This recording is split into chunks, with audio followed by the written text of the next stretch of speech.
제가 워낙 외소증으로 태어나다 보니까 제가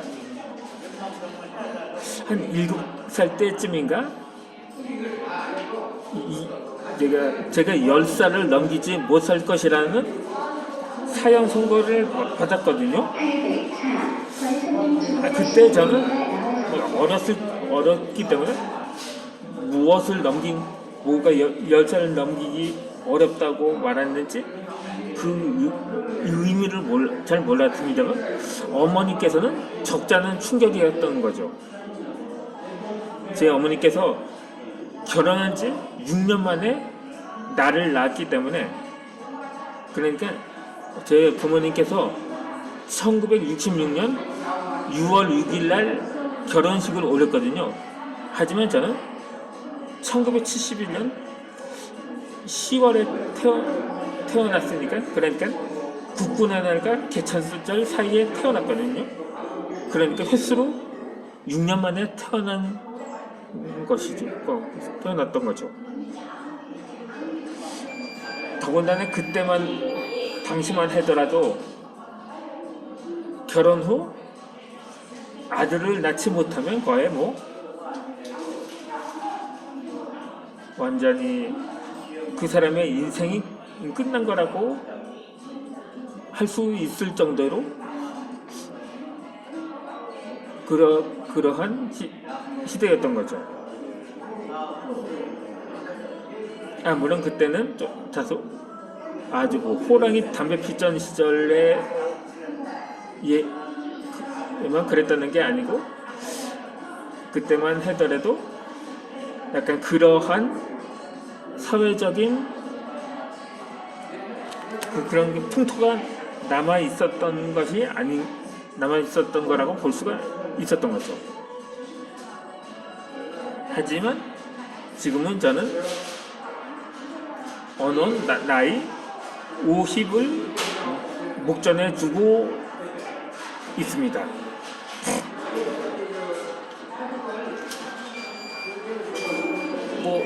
이렇게 그렇게 삶을 살아가면서 고통을 필요할 수가 없습니다. 이 사람이 10살이면 10살만큼은 그러한 10살 조금 그렇고, 한 20살 정도 되면 그만큼의 얼마만큼의 고통을 느꼈는지 알 수 있고, 30대 그만큼의 얼마나 삶의 고통이 있었는가, 40대가 되면 그만큼의 삶을 알 수가 있는 거죠. 그렇게 해서 그렇게 오래 살면 살도록 그 고통도, 물론 아주 고통 없는 삶도 있다고 말하는 사람도 있겠다마는, 아무리 실제로 왕이라든가 왕처럼 사는 사람이라도 고통 없는 삶은 없는 거죠. 물론 그것이 육체적인 고통이 아니라 정신적인 고통은 고통인 거죠. 왜?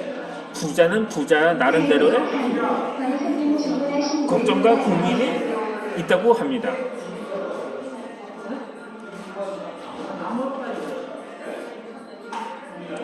하지만 이를 어떻게 받아들일 것인지, 괴로워만 할 것인지 아닌지는 우리의 선택에 달려 있는 거죠. 온갖 핑계로 한계를 쌓고 뒤에 숨어 있으면 더 이상 행복해질 수가 없습니다. 나는 축복받은 존재임을 의심하지 말고 마치 풀어야 할 문제처럼 주어진 여건과 고난, 모든 도전과 불가능의 벽을 무너뜨리기 위해 도전하는 것이 인생입니다.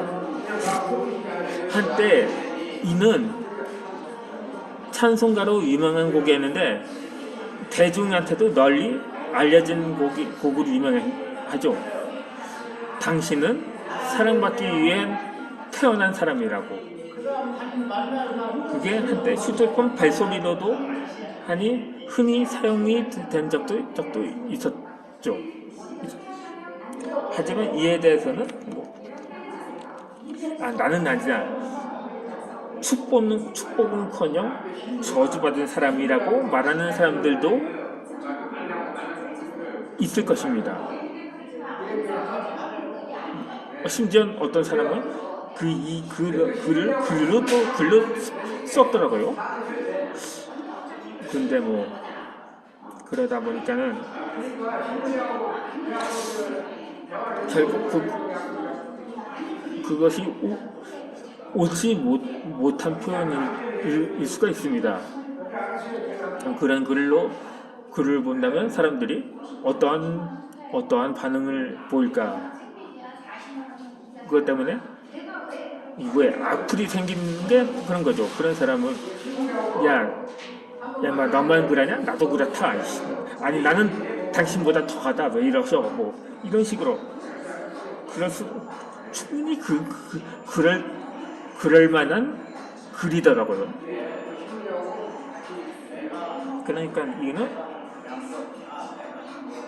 항상 특히 자신이 하고 싶은 일을 하는 그 과정이라면 좀 더 주의를 기울였으면 하면 어땠을까 하는 아쉬움이 들기도 합니다. 그렇게 우리는 인생 문제들에 직면했을 때 종종 너무 쉽게 무릎을 꿇곤 합니다.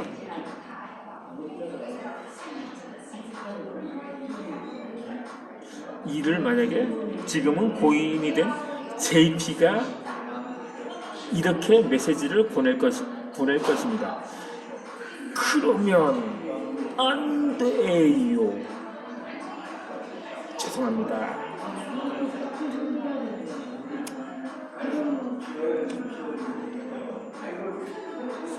축복받은 소중한 존재임을 믿어야 합니다. 진정으로 행복해지고자 한다면 아무것도 문제될 것이 없습니다.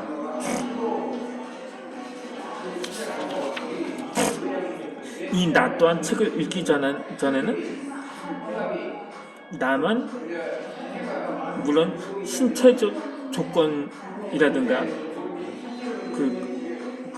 나만 이런 것 같아서 너무 쉽게 무릎을 꿇곤 했습니다. 하지만 책을 읽고 책의 성공자들이 하는 말을 하나씩 찾았더니 좀 삶이 변하기 시작하더라고요. 독서는 그만큼 나의 인생을 바꿔주었던 것입니다. 독서하는 사람은 절대 멈추지 않습니다. 인생에는 반드시 시련과 역경이 있을 수가 있기 마련입니다. 자기가 하는 일이 뜻대로 되고 순조롭게 흘러가는 경우도 있긴 하지만 세석곡은 실패를 되풀이하는 경우도 만만치 않게 일어나곤 하죠. 하지만 이 모든 일이 순조롭게 풀려가던 사람이 갑자기 삶의 불황청에 빠지는 경우도 있습니다. 그러면 이제 자녀를 다스리지나 죽이고 동반 자살을 하게 됐죠. 이전에 또 이전에 신문 기사에 나왔었는데 한 5년 전쯤인가 나왔어요. 그걸 책에서 제가 참조해서 집필을 했었는데 30대 후반의 가장이 100억대 자산가거든요. 그런데 그걸 실패라고도 볼 수가 없거든요. 그게 실적이 저조할 수도 있고 그러다 보니까 당시 부동산 가치로 볼 때도 결국 한 4억에서 5억짜리 빌라로 줄어갈 수밖에 없는 상황에 되자 그것을 비관을 했던 것입니다.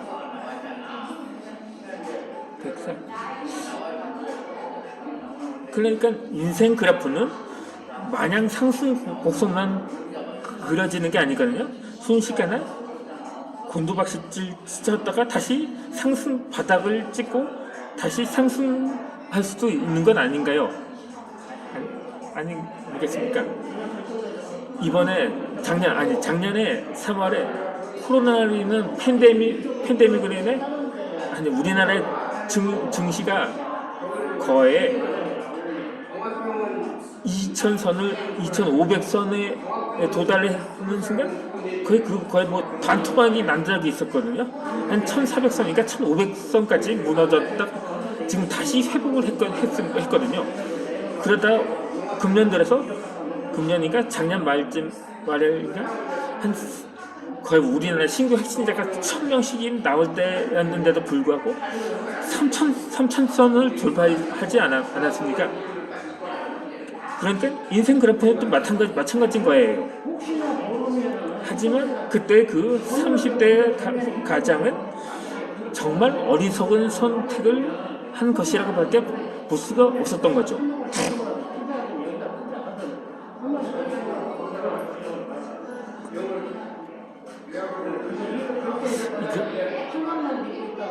아무튼지 간에 한 번 책에 흥미를 붙이니 책 읽기를 멈출 수가 없었습니다.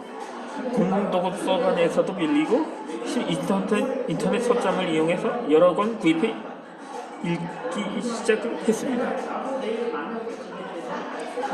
그것도 유튜브를 볼 때도 유튜버들이 들려주는 책 이야기를 듣거나 보기도 합니다. 그러다 좋은 책들을 만날 기회도 많아졌습니다. 나는 시중에 나와 있는 독서 방법을 알려주는 책들을 구입해서 세세하게 장단점을 분석하기 시작했습니다. 책은 나에게 엄청난 에너지를 주고 있었던 것입니다. 책을 읽을 생각만으로도 마음이 두근거렸고 새 책이 출시될 때마다 직접 매장을 방문해서 읽곤 했었죠.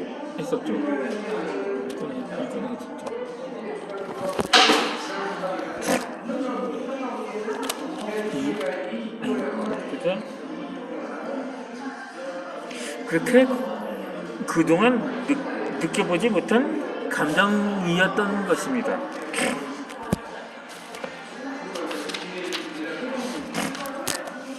이게 제가 가방을 받침대로 사용하고 있었는데 가방이 이 탁자 밑으로 추락을 했거든요.